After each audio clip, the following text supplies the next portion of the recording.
विद्यार्थी मित्रांनो, प्रशांत दळवी लिखित जे नाटक आहे ध्यानीमणी, तर या नाटकाचा आपण दुसरा भाग या ठिकाणी पाहत आहोत. तर सदानंद आणि शालन अशा प्रकारचं हे जोडपं आहे आणि या जोडप्यांना प्रामुख्यानं मूल नसल्यामुळं त्यांची समाजामध्ये होणारी कुचंबना या नाटकामध्ये लेखनं मांडलेली आहे. शालन ही प्रामुख्यानं एक शिकलेली तरुणी असते, सुशिक्षित तरुणी असते, सुजाण अशा प्रकारची स्त्री असते. परंतु मात्र तिने सायकोलॉजीमध्ये सुद्धा प्रामुख्याने या ठिकाणी शिक्षण घेतलेलं असतं. असं असताना सुद्धा मात्र या ठिकाणी जो काही समाज आहे, तर या समाजामध्ये मात्र या ठिकाणी सदानंद आणि शालन यांना मूल नसल्यामुळं समाजामधील अनेक कार्यक्रमासाठी या शालनला प्रामुख्याने बहिष्कृत करण्यात आलं होतं. एखाद्या ठिकाणी कार्यक्रम असेल तर त्या कार्यक्रमामध्ये शालनला बोलवत नव्हते. कारण काय, तर शालनला प्रामुख्याने मूल नव्हतं. जर आपण शालनला बोलवलं तर मात्र या ठिकाणी तिची दृष्ट आपल्या बाळाला लागेल. तर अशा प्रकारची रूढी किंवा अंधश्रद्धा एक प्रकारची पसरलेली होती आणि त्याच्यामुळं शालनला मात्र या ठिकाणी या कार्यक्रमापासून या ठिकाणी परावृत्त केलं जात होतं, तिला दूर ठेवलं जायचं आणि त्याच्यामुळं या ठिकाणी या शालनवर प्रामुख्यानं विपरीत अशा प्रकारचा परिणाम होत होता. आणि त्याच्यामुळं या ठिकाणी शालनला काय झालं, तर शालनला प्रामुख्याने त्याचं दुःख होतं. त्या दुःखाच्या निराशामध्ये या ठिकाणी शालन एक प्रकारची या ठिकाणी तिचं मानसिक संतुलन बिघडलं होतं आणि त्याच्यामुळं या ठिकाणी ती आता आपला जो काही मुलगा आहे म्हणजे काल्पनिक जगात ती वाढत होती. आपल्याला मुलगा आहे आणि त्याचं नाव काय तर मोहित आहे. तर अशा प्रकारे आता शालनवर एक प्रकारचा या समाजाचा वागण्याचा परिणाम झाला असल्यामुळं तिचं सामाजिक संतुलन बिघडलं होतं आणि ते सामाजिक संतुलन बिघडल्यामुळं तिने काय केलं होतं, आता काल्पनिक मूल मोहित नावाचा तिला आपला मुलं आहे असं ती म्हणत होती. बघा, नाटकाचा पहिलाच परिच्छेद. समीर, वहिनी थांबा हो, पान नंबर 75. समीर, वहिनी थांबा हो, घाई कसली, आम्हाला सगळं समजलं वहिनी, आम्ही रात्री बघितलं वहिनी, तुम्ही एकट्याच खुर्शीशी. सदानंद आणि शालन चपापून एकमेकाकडे बघतात. तर सदानंद आणि शालन एकमेकाकडे चपापून का बघतात, तर प्रामुख्यानं सदानंद आणि शालनला प्रामुख्याने ठिकाणी मुलगा नाही आहे, त्यांना मूल नाही आहे. परंतु मात्र या ठिकाणी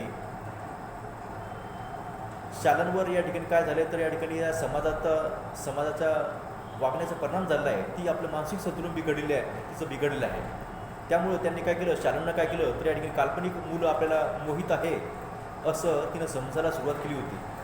आणि साहजिकच या ठिकाणी तिच्या अशा प्रकारच्या या वागण्याचा या ठिकाणी तिचं हे जे की वागणं आहे, तर तिचं हे वागणं प्रामुख्यानं सदानंदला या ठिकाणी कळलं होतं, समीरला कळलं होतं आणि त्यामुळं या ठिकाणी ते सदानंद आणि शालन एकमेकांकडे चपाकून बघत होते. वहिनी नसलेल्या मोहितचा असा ध्यास घेणं म्हणजे काय ओढ असणं बरं नाही. मोहित नावाचं कुणी या घरात नसताना त्याला ध्यानीमणी स्वप्नी तुम्ही जगू पाहताय. थोडक्यामध्ये शालनला प्रामुख्यानं डॉक्टर समीर जे आहेत ते प्रामुख्यानं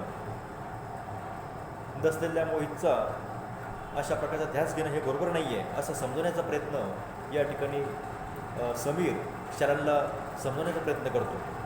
मोहित नावाचं कुणी या घरात नसताना त्याला असं ध्यानीमणी स्वप्नी तुम्ही जगू पाहताय, पण हे किती दिवस करणार तुम्ही.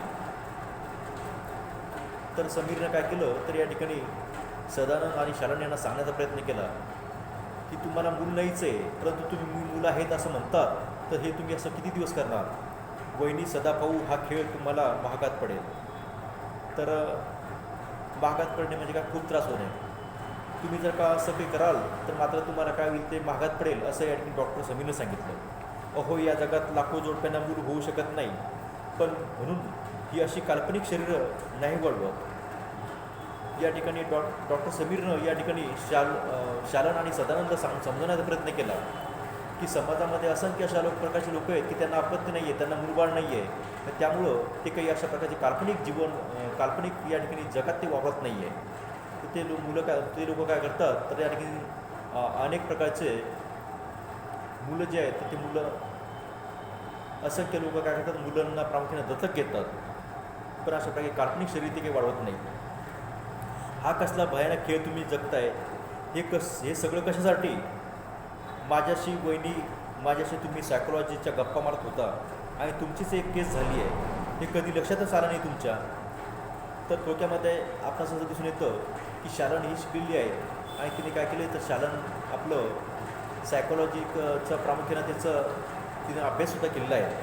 तर अशा प्रकारच्या सायकोलॉजीवर असंख्य अशा प्रकारच्या गप्पा या ठिकाणी शालन आणि समीर यांच्यापूर्वी या ठिकाणी होत होत्या. परंतु आज मात्र काय झालं, तर शालनला अपत्य नसल्यामुळं या ठिकाणी समाजामधील लोकांनी तिला वाईट वागणूक दिल्यामुळं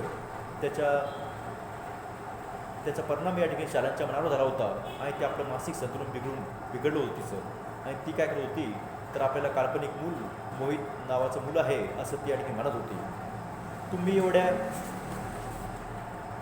हुशार आहात, प्रेमळ आहात, सुशिक्षित आहात, तुम्ही स्वतःला समजून घेतलं पाहिजे, समजावून सांगितलं पाहिजे. डॉक्टर समीर काय करतात, या ठिकाणी या शालनला आणि या समीरला प्रामुख्यानं समजवण्याचा प्रयत्न करतात की तुम्ही एवढे सुशिक्षित आहात, तर सुशिक्षित असतानासुद्धा प्रामुख्याने काही गोष्टी तुम्ही समजून घेतल्या पाहिजेत. तुम्ही अशा प्रकारे काल्पनिक गोष्टी नसतानासुद्धा तुम्ही आहेत असं ते काल्पनिक मूल आहेत, मोहित नावाचं मूल आहे, तर तुम्ही असं समजू नका. समजावून सांगितलं पाहिजे मोहित अस्तित्वात नाही आहे. ज्या घरात मोहित नावाच्या मुलानं कधी जन्मच घेतला नव्हता, ही वस्तू तुम्ही फेस करायला पाहिजे. तर डॉक्टर समीर काय करतात, तर आपल्याला सदानंद आणि शालन यांना समजवण्याचा प्रयत्न करतात की जी गोष्ट अस्तित्वात नाही आहे तर ती अस्तित्वात आहे, असं काल्पनिक जगात वावरणं बरोबर नाही. अशा प्रकारे सदानंद आणि शालनला डॉक्टर समीर या ठिकाणी समजून सांगण्याचा प्रयत्न करतात. एखाद्या कोणत्याच बाळाला दत्तक घ्या, त्याला मोहित म्हणा. तर एखादा बाळ तुम्ही दत्तक घेऊन तुम्ही काय करा, त्याला प्रामुख्याने जीव लावा. एखादा बाळ दत्तक घ्या आणि त्याला मोहित म्हणा, असं या ठिकाणी डॉक्टर समीर त्यांना सदानंद आणि शालन यांना सांगण्याचा प्रयत्न करतात. शालू, गप्प बस, नालायक माणसा, गप्प बस. तू काय बोलतोयस याचा थोडं तरी भान आहे तुला? विद्यार्थी मित्रांनो, या ठिकाणी शालू आपला सर्व मानसिक संतुलन बिघडून बसली होती. शालूला वास्तविक आता मूल नव्हतं, परंतु तिने आता काय केलं होतं, काल्पनिक अशा प्रकारचं तिच्या मानसिक संतुलन बिघडल्यामुळं तिने काय केलं, तर काल्पनिक अशा प्रकारचं मूल आपल्याला आहे मोहित, आणि ते आहेच असं तिनं आता मानलं होतं. त्याच्यामुळं तिला आता कोणीही म्हटलं की आता ते मोहित सतत नाही आहे, तरीसुद्धा मात्र शालून मात्र पेटून उठत होती. शुद्धता आहेस का नाही तू? अरे तू डॉक्टर झाला म्हणजेच तुझ्याकडे फक्त असलेल्या माणसावर उपचार करायचा अधिकार आहे. असलेला माणूस नसलेलं ठरवायचा कोणी अधिकार दिला तुला? बघा, अशा प्रकारचे असंख्य प्रश्न ती या ठिकाणी करते. यावरून काय होतं, तर या ठिकाणी शालूचं आता मानसिक संतुलन बिघडलेलं आहे. आणि मात्र तू जरी डॉक्टर असला तरी मात्र माणसावर उपचार करण्याचा अधिकार तुला आहे, किंवा असलेला माणूस नसलेलं ठरवायचा तुला अधिकार कोणी दिला? अशा प्रकारचा प्रश्न या ठिकाणी शालू काय करते, तर या डॉक्टर समीरला करतो. तू स्वतःला काय समजतोस? माझ्या या पोटातून बाहेर आलेल्या मुलाचा जन्म नाकारतोस तू? कोण रे पोरा? मी कळा सोसल्यात, 9 महिने वाहलंय त्याचं. मी त्याची शिशू पुसली, न्हाऊ माकू घातलंय, त्याचे टाळू भरून शांत जोजवल्यावर त्याला असताना पाण्यासाठी पाठीला कळ लागेपर्यंत जागी राहिले. जोजवणे म्हणजे काय? खेळवणे. विद्यार्थी मित्रांनो, एक काल्पनिक आपल्याला मूल आहे अशा प्रकारच्या या ठिकाणी शालन समजत होती.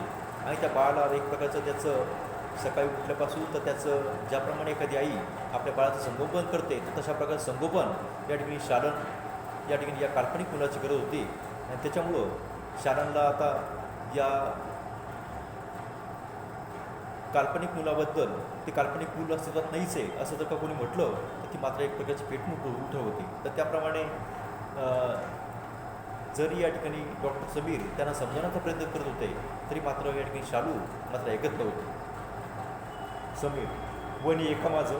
शालू, अरे चल, कुठला कोण गोमटा तू? माझ्या मोहिता नाकारतोय, त्याचं अस्तित्व नाकारतोय, तो म्हणे जन्मलाच नाही.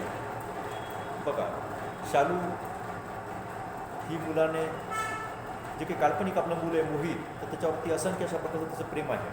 ती जीवापाड त्या मुलावर प्रेम करते आणि तुम्ही तो मुलगा नाही म्हणतात, त्यामुळं तुम्ही त्याचं अस्तित्व नाकारतात. तो म्हणे जन्मलाच नाही. मुलाच्या आईला मुलाच्या जन्माचा पुरावा वागतोय. तू जन्मलास याचा पुरावा आहे का रे? पुरावा आहे का तुझ्याकडे? काही पुरावा मागणे म्हणजे दाखला देणे. तू जन्माला आहेस याचा पुरावा तुझ्याजवळ आहे का? तर अशा प्रकारचा प्रश्न या ठिकाणी शालू काय करते? डॉक्टर समीरला करते. तर यावरून आपणास या ठिकाणी शालू आता आपल्या मानसिक संतुलन बिघडलेलं आहे. त्याच्यामुळं ते कोणाचंही काही ऐकून घेत नाही. डॉक्टर समीर त्यांना शालूला या ठिकाणी समजण्याचा प्रयत्न करतात की जे मूल अस्तित्वात नाही जे, तेव्हा तुम्ही अशा प्रकारे अस्तित्वात आहे असं म्हणतात, हे बरोबर नाही आहे. हे समजण्याचा प्रयत्न करते, परंतु मात्र या ठिकाणी शालू मात्र ऐकत नाही. विद्यार्थी मित्रांनो, आजही सुद्धा समाजामध्ये काय झालं तर समाजामध्ये असंख्य जोडपी येते, त्यांना अपत्य नाही आहे. परंतु जर का समाजामध्ये अपत्य नसेल तर त्या बाईला काय होतं? त्या बाईला प्रामुख्याने एक प्रकारचं बहिष्कृत केलं जातं. अनेक प्रकारचे कार्यक्रम होतात. त्या कार्यक्रमांमध्ये मात्र या ठिकाणी त्यांना या ठिकाणी निमंत्रण नसतं. कारण काय की या बाईला मूल नसल्यामुळं या ठिकाणी तिची दृष्ट आपल्या बाळाला लागेल असं या लोकांचे काही गैरसमजुती असतात. असंख्य अशा प्रकारच्या समाजामध्ये रूढी अंधश्रद्धा असतात आणि त्या अंधश्रद्धेपायी शालूसारख्या असंख्य स्त्रियांना काय होतं? जाच होतो. समाजामधून प्रामुख्याने त्यांना काय होतं? बहिष्कृत टाकलं जातं. तर हे भीषण वास्तव या ठिकाणी आपणास या नाटकामध्ये लेखकाने रेखाटलेलं दिसतं. समीर, कोणी कमाल आहे तुमची. हा मी तुमच्या समोर उभा आहे, हाच नाही का पुरावा? डॉक्टर समीर काय म्हणतात की मी तुमच्यासमोर उभा आहे, तर हा पुरावा नाही का? परंतु शालू, तू इथं उभा आहेस. समीर, म्हणजे शालू तू इथं उभा नाहीच आहेस. समीर, मी मला स्वतःला बघू शकतोय. समीर, शालू, अरे मग माझ्या तोही स्वतःला बघू शकतो. समीर, पण तो मला दिसत नाही. शालू, पण तो मला दिसतो. समीर, काय लावलंयस तुम्ही हे? शालू, तू काय लावलंयस हे? विद्यार्थी मित्रांनो, समीर आणि शालू यांचं जे काही संभाषण आहे, तर शालूला काय वाटतं? तर या ठिकाणी मोहित नावाचा मुलगा असं आहे, त्याचं मी सर्व काही त्याला जन्म दिला आहे, त्या संगमन केलं आहे, त्याला वाढवलं आहे, लहानाचं मोठं केलं आहे असं मात्र काय करते? शालन सांगते. आणि मात्र डॉक्टर मोहित मात्र नकार देण्याचा वास्तव त्याच्यासमोर मांडण्याचा प्रयत्न करतात शालनसमोर. परंतु मात्र शालून आपलं मानसिक संतुलन बिघडल्यामुळं ती मात्र या ठिकाणी ऐकून घेण्यास तयार नाही आहे. शालू, तू काय लावलं आहेस रे? हे विद्वान माणसा, एखाद्याचं असणं नसणं म्हणजे शेवटी काय? दुसऱ्याला ते जाणवतच ना. तू आहेस कारण अपर्णा म्हणते तू आहेस. तू आहेस कारण सदा म्हणतो मी म्हणते तू आहेस. उद्या या क्षणी आम्ही तिघेही तू नाहीस असं म्हणालो तर तुझ्या असण्याला काय अर्थ आहे समीर? तसंच या घरात आमच्या दोघांच्यात विश्वात आम्ही दोघेही म्हणतोय आम्हाला मोहित नावाचा मुलगा आहे. तर या ठिकाणी शालू म्हणते की आम्ही म्हणजे सदानंद आणि शालन आमच्या दोघांचं एक अपत्य आहे आणि तो म्हणजे या ठिकाणी मोहित आहे असं आम्ही म्हणतो आणि म्हणून या ठिकाणी तो आहेच असं या ठिकाणी शालू सांगण्याचा प्रयत्न करते. म्हणजे तो असायलाच हवा नाही का?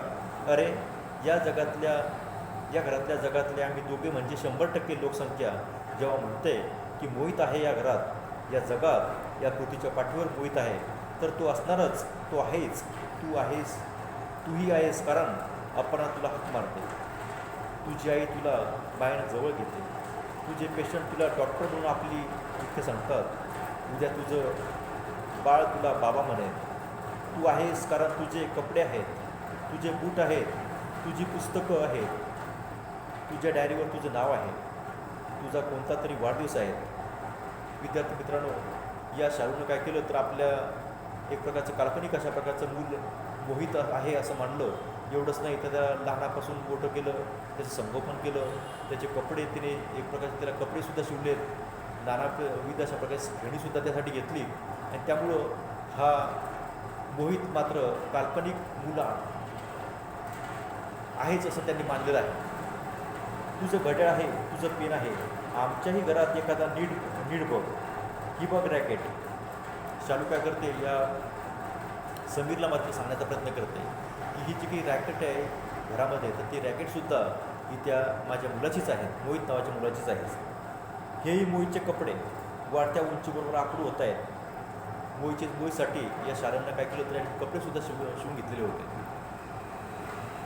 हा त्याचा शर्ट, ही पॅन्ट, हा टॉवेल, बनियन, हे त्याचे बूट त्याच्या आजोबांनी दिलेत त्याला. आजोबांनी म्हणजे माझ्या वडिलांनी. यांचे वडील कसले देत आहेत बघा.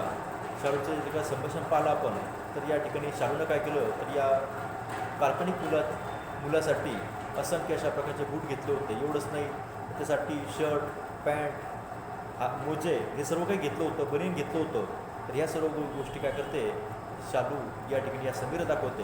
आणि त्यामुळं तू त्या मुलाचा जन्म नाकारतोस हे कशावरून, तर अशा प्रकारे सांगण्याचा प्रयत्न करते. हे त्याचे मोजे मी काल रात्री एकटीनं धुतलेत बघा, अजून ओले आहेत.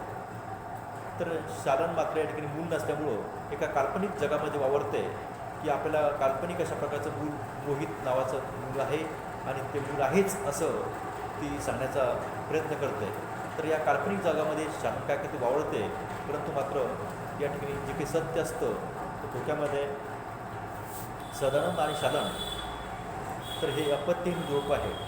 आणि त्यांना समाजामध्ये काय झालं तर समाजामध्ये असंख्य अशा प्रकारच्या यातना समाजाने दिल्या होत्या. त्याचा वाईट परिणाम म्हणून शालन काय करते तर या ठिकाणी आपलं मानसिक संतुलन बिघडून बसते. आणि शालनचं मानसिक संतुलन बिघडल्यामुळं या ठिकाणी आता शालन मात्र आपल्याला मूल आहेच, मोहित नावाचं मूल आहेच, आणि त्यासाठी ती काय करते आपल्या काल्पनिक जगामध्ये वावरते. बघा बघ अपर्णा, खात्री करून घे, या कपड्यांचा गंध म्हणजे काय, या ठिकाणी वास बघा, गंध आहे त्याला मोहितच्या शरीराचा, त्याच्या घामाचा. घेऊन दमून भागून घरी येतो तेव्हा तांबूस पडलेल्या चेहऱ्यावरून घामाच्या या अशा वेड्या वाकड्या धारा लागलेल्या असतात नुसतं. विद्यार्थी मित्रांनो, शालन आपल्या मुलावर जीवापाड प्रेम करते, त्यासाठी कपडे शिवते. एवढंच नाही तर ती त्याची या ठिकाणी काल्पनिक जगात ती वावरते, आपल्या मुलाचे कपडे धुते. आणि जो काही कपड्यांचा वास आहे तर तो या आपल्या या मुलाचा वावरण्याचाच एक प्रकारचा त्याच्या शरीराचाच वास आहे असं या काल्पनिक जगात ती वावरते. घामाच्या या अशा वेडवाकड्या धारा लागलेल्या असतात नुसत्या. चिकचिकीत झालेले कुरळे केस आणि डोळ्याच्या पापण्यावर चमकतायत असंख्य धुळीचे कण. पाय तर बघवत नाही बाई, ढोपऱ्यापर्यंत हे असे धुळीनं माखलेले. ज्याप्रमाणे एखादं मूल या ठिकाणी खेळतं, आपले कपडे भरवतं, त्याप्रमाणे हा काल्पनिक मोहितसुद्धा काय करतो, आपले कपडे भरवतो, मागतो असं या ठिकाणी शालू सांगते. गुडघ्यावर तर एखादी हमखास ओली जखम, त्याशिवाय तर घरी यायचंच नाही, हा जणू नियम. तर ज्याप्रमाणे मुलं खेळतात त्यांना लागतं, तर त्याप्रमाणे हा मोहितसुद्धा या ठिकाणी खेळतो, त्यानंतर तो पडतो, त्याला जखमसुद्धा आहे असं या ठिकाणी शालू सांगू पाहतो. हा त्याच्या शाळेचा डबा नाही आज रिकामा आहे, त्यावर जाऊ नका. एरवी कणकीच्या शेरावर साजूक तुपाचा तवंग असतो अंतरलेला. तर या ठिकाणी हे जे काही लहान मुलं आहे, आपलं काल्पनिक मुलं आहे, तर या काल्पनिक मुलाचं शालू काय करते, सर्व करते. त्याचा एक प्रकारचा डबा करते, त्याचं जेवण तयार करते. एवढंच नाही तर त्या साजूक तुपाचा तवंग या कणकीच्या शेरावर अतरेला आहे एवढंसुद्धा सांगते. माझ्या हातचे चपातीचे लाडू तर त्याचे मित्र मेले चेंडू पळवावेत तसे पळवतात. मी म्हणते पळवेनात. मोहितचे मित्र ते, त्यांनी काढलेली चित्र ह्या वयावर बघा त्याचं नाव आहे. अक्षराला असू नका. या बाबतीत कार्ट म्हणजे पोर अगदी बापाच्या वळणावर गेले. दोघांच्याही अक्षराचा मेला वळणाशी काही संबंध नाही. डोक्यामध्ये जे काल्पनिक मूल आहे मोहित, तर याचं अक्षरसुद्धा या ठिकाणी त्याच्या वडिलासारखं म्हणजे वळतार नाही आहे. ही त्यांची पुस्तकं. शालू काय करते तर या ठिकाणी मोहित आहेच हे सांगण्याचा प्रयत्न करते डॉक्टरला. आणि त्याच्यामुळं ही जी काही पुस्तकं आहेत ही त्या पुस्तकंसुद्धा त्याचीच आहे असं सांगते. लहानपणीची खेळणी, हा घोडा ज्यावर बसून तो लहानपणी झुलायचा, ही बघा टेबल टेनिसची बॅट, हा बॉल, हा तर तुम्हीच आणला आहे. तुम्ही चांगली सुशिक्षित माणसं आहात ना डॉक्टर, तुम्ही काय मूर्ख आहात. शालू या ठिकाणी डॉक्टर समीरला सांगण्याचा प्रयत्न करते की मोहित हा माझा मुलगा आहे आणि त्याचे सर्व काही घेणं हे त्याचेच आहे. तुम्ही डॉक्टर सुशित आहात, तुम्ही काही गोष्ट समजून घ्या असं ती सांगण्याचा प्रयत्न करते. तुम्ही काय मूर्ख आहात अशी नसलेल्या माणसाला गिफ्ट आणायला? नाही, तुम्ही कसले मूर्ख मूर्ख मोहितला नाही म्हणणारे आंधळे सगळे.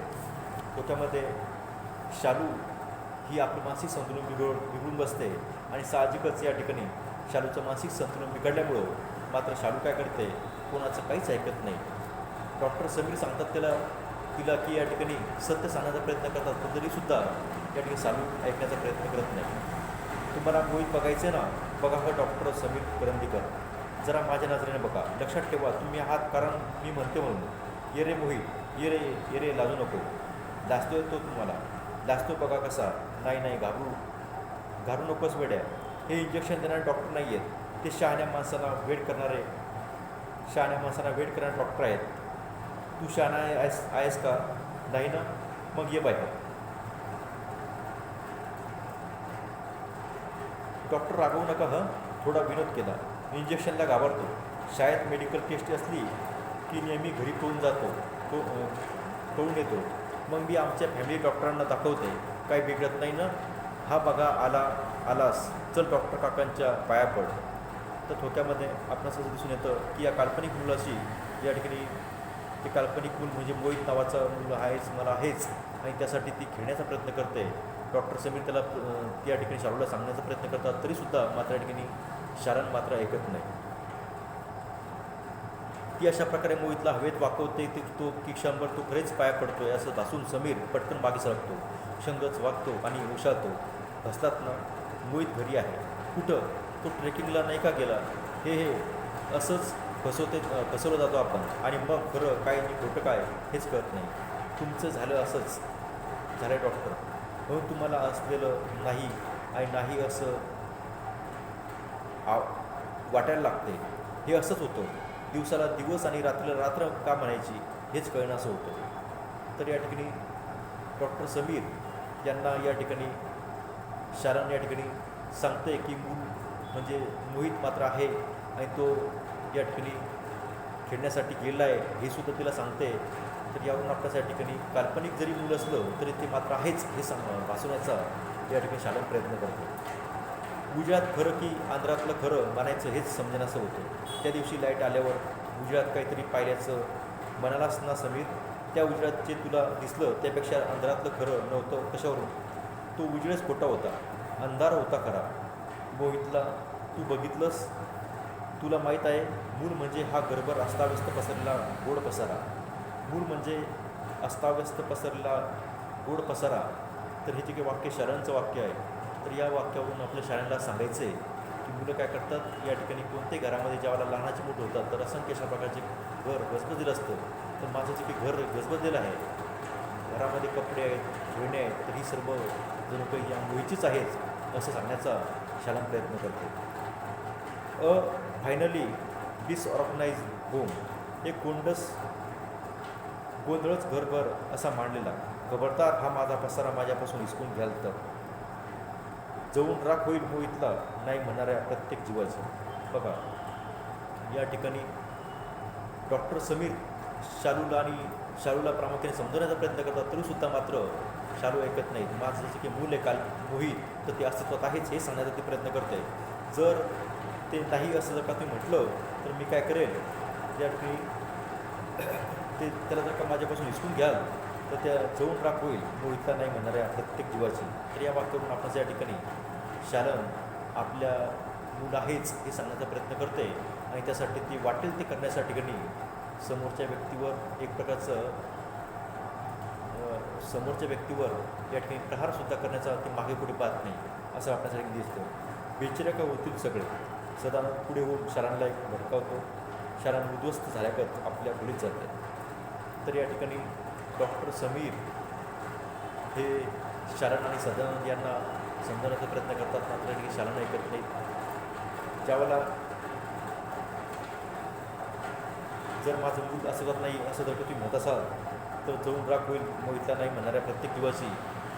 तर यावरून या ठिकाणी शालन एक प्रकारचं डॉक्टरवर पण चिडून उठते.